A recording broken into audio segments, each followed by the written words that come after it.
Good morning guys. तर आज आहे 21वा दिवस आणि तुम्हाला नॉर्मली माझं पूर्ण दिवसाचं रुटीन काय असतं हे माहितीच आहे.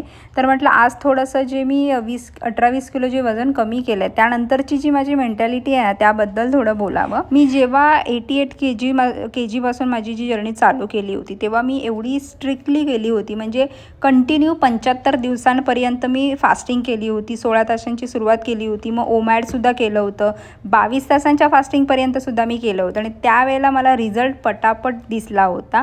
पण आत्ता मी 68 पर्यंत आलेली आहे.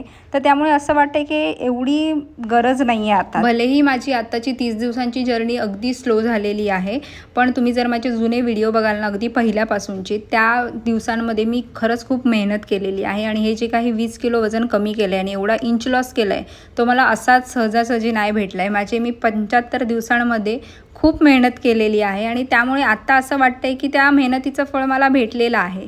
त्यामुळे आत्ताची जी जर्नी आहे ना माझी, ती एकदम अशी म्हणाल तर मेंटेनन्सवर आहे मी. आणि वेटबद्दल म्हणत असाल तर बरेच दिवस झाले माझं वजन तिथल्या तिथेच आहे, म्हणजे 20 दिवसांमध्ये मी हार्डली 1-2 किलो वजन कमी केलेलं असेल. तर मला त्याचा जास्त काही फरक पडत नाही, कारण मी खरंच माझ्या इंच लॉसवर हॅप्पी आहे आणि ते मला रोज दिसतंच आहे माझ्यात इंच लॉस, आणि मला तेच हवं आहे. मी जेव्हा जर्नी चालू केली होती तेव्हाही बरेच जणांनी मला बघून फॉलो केलं होतं आणि आत्तापर्यंत चांगल्या प्रकारे वजन कमी केलेलं आहे. काही जणांनी आत्ता सुरुवात केलेली आहे, पण मी तुमच्या पुढे निघून गेलेली आहे. त्यामुळे माझी सध्याची जर्नी थोडीशी मागे पुढे असू शकते, पण जर तुम्ही करत असाल तर माझ्या जुन्या व्हिडिओंप्रमाणेच तुम्हीही कन्सिस्टंट राहा आणि पेशन्स ठेवूनच काम करा, कारण प्रत्येकाची बॉडी वेगळी आहे, प्रत्येकाचा रिझल्ट वेगळा आहे. त्यामुळे मला पटकन रिझल्ट आला आहे, तसा बरेच जणांनासुद्धा आलेला आहे, पण काही जणांना स्लो येतो आहे. पण कन्सिस्टंट राहणं हे खूप महत्त्वाचं आहे, कारण मी हे 20 किलो वजन जे कमी केलं आहे ते सुद्धा मला 5 ते 6 महिने लागलेले आहेत आणि अजूनही. तर आत्ता सध्याची जी माझी 16 तासांची फास्टिंग आहे ना, ती खरं सांगायचं तर तेवढी जेवढी पहिली होती ना तेवढी स्ट्रिक्टली नाही होत आहे. म्हणजे जर फास्टिंग अवर्समध्ये असं काहीतरी समोर आलं तर मी लगेच तोंडात टाकीन अशी मेंटॅलिटी झालेली आहे.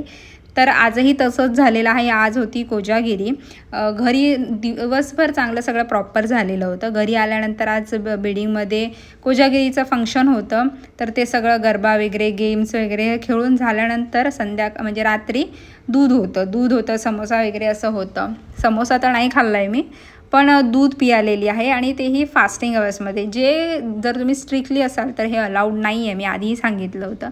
पण आत्ताची माझी मेंटॅलिटी अशी आहे की नाही मला काही फरक पडत. आपण 68 वरून परत 88 पर्यंत जाणार नाही एवढा तरी विश्वास मला आहेच. तुम्हाला काय वाटतं याबद्दल नक्की कमेंट करा. बाय.